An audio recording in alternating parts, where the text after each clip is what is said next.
Balita ko may rapper daw sa TikTok na naghahamon ng laban.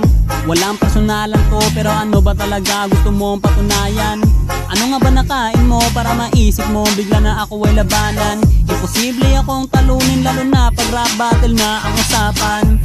Pinakamalakas mag-chew dito sa Pinas. Bukod sa Unli Skin Tol, unli rin to mag-recall. Kaya di nyo ko kaya kahit pagtulungan pa ni Kapitan El sa mundo niya.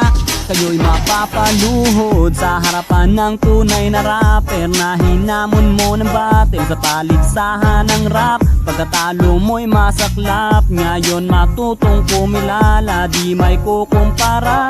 Sarap mong parang misa, ganto mag-rap ang Pinoy. Oy, oy, oy, oy,